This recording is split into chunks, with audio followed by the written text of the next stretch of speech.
The Lord, He is God.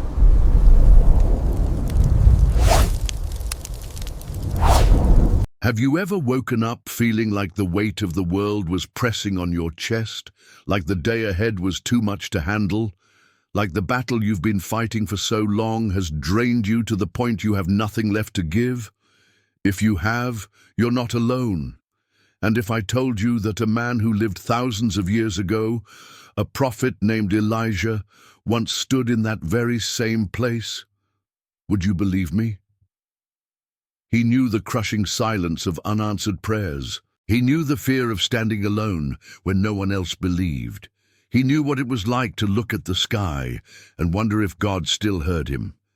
But he also knew something else, a secret that carried him through days when the odds were impossible, when enemies surrounded him, when his name was whispered with hatred and his life hung by a thread. A secret that didn't just change his day, it changed the course of nations. And it began in the morning, not in the middle of the battle, not when the victory was already won, but in the quiet, sacred moments before the world awoke. You see, Elijah's mornings weren't just a routine. They were a holy appointment. Before the sun stretched its golden fingers across the hills, before the first voices stirred in the village, Elijah would rise. He would find a place where the noise of life couldn't reach him. Sometimes a mountainside, sometimes a lonely valley. And there he would pray. Not a rushed, half-hearted prayer. Not the kind you whisper while you're already moving on to the next thing. No, Elijah's prayer was the kind that stopped time. It was the kind that wrapped itself around the heart of God and refused to let go.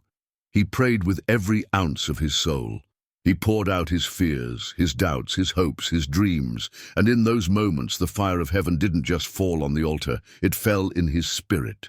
Friend, let me ask you, when was the last time you prayed like that? Not just because you needed something, not just because it was on your to-do list, but because you couldn't imagine starting your day without being in his presence. Elijah understood something we often forget. The battles of the day are won in the stillness of the morning. The strength you'll need for the storms ahead is forged in those quiet, surrendered moments with God. And maybe that's what you need right now. Maybe you've been running on empty for too long. Maybe you've been trying to fight in your own strength, and it's left you exhausted, anxious, and afraid. Maybe you've been standing in front of a mountain that hasn't moved in years, and you're starting to wonder if it ever will. But listen to me, Elijah's story is proof that mountains move when hearts kneel. Do you remember the day he stood on Mount Carmel, surrounded by hundreds of false prophets, the air thick with tension? The people had turned away from God. The nation was drowning in idolatry. It seemed hopeless. But Elijah prayed, and fire fell from heaven so fierce it consumed the altar, the stones, the water in the trench. That moment wasn't born in the heat of the confrontation. It was born in the secret mornings, in the quiet prayers no one else saw. That's the prophet's secret. You see, what happens in public is the overflow of what's been built in private. Your victories, your breakthroughs, your miracles, they begin when no one's watching. So right now, I want you to picture your own life. Think about the battles you're facing, the prayers you've whispered for years, the mountains that have refused to move, and I want you to imagine meeting God in the morning the way Elijah did. No distractions, no phone in your hand, no rush to get to the next thing. Just you and him, your heart open, your burdens laid down, your faith stretched out like a child reaching for their father. And maybe you say, "But I've tried, and nothing happened." Friend, can I tell you something? Elijah didn't pray once and see fire fall.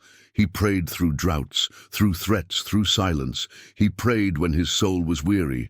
He prayed when fear gnawed at his courage.